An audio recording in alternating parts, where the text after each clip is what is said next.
Animal Farm by George Orwell. Mr. Jones of the Manor Farm had locked the hen houses for the night, but was too drunk to remember to shut the pop holes. With the ring of light from his lantern dancing from side to side, he lurched across the yard, kicked off his boots at the back door, and drew himself a last glass of beer from the barrel in the scullery, and made his way up to bed, where Mrs. Jones was already snoring.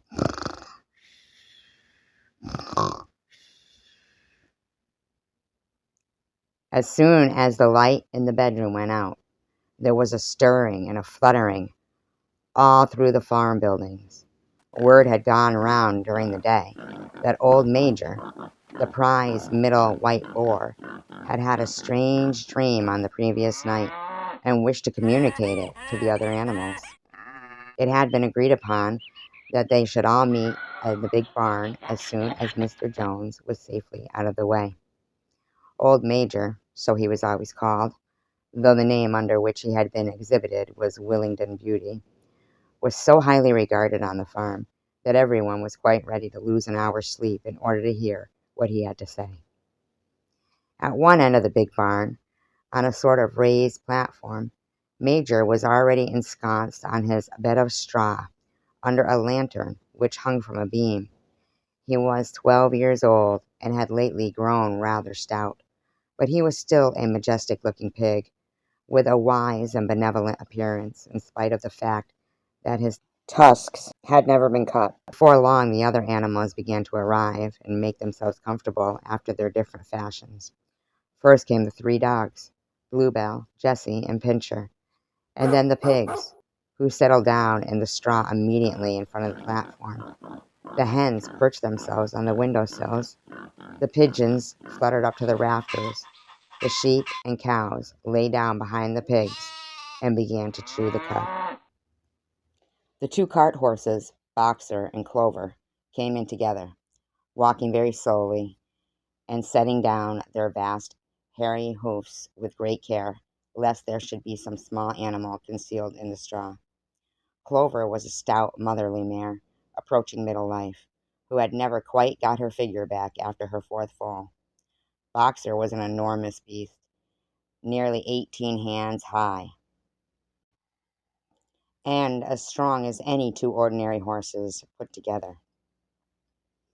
A white stripe down his nose gave him a somewhat stupid appearance, and in fact, he was not of first-rate intelligence, but he was universally respected for his steadiness of character and tremendous powers of work.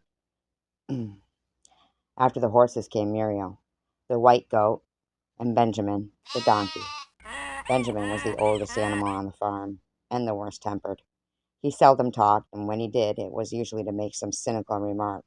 For instance, he would say that God had given him a tail to keep the flies off, but that he would sooner have had no tail and no flies.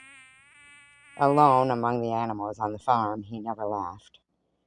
If asked why, he would say that he saw nothing to laugh at. Nevertheless, without openly admitting it, he was devoted to Boxer.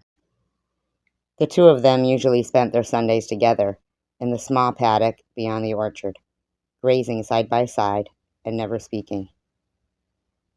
The 2 horses had just lain down when a brood of ducklings, which had lost their mother, filed into the barn, cheeping feebly and wandering from side to side to find some place where they would not be trodden on. Clover made a sort of wall around them with her great foreleg, and the ducklings nestled down inside it and promptly fell asleep.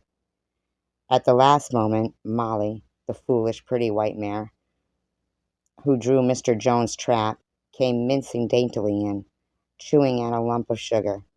She took a place near the front and began flirting her white mane, hoping to draw attention to the red ribbons it was cladded with.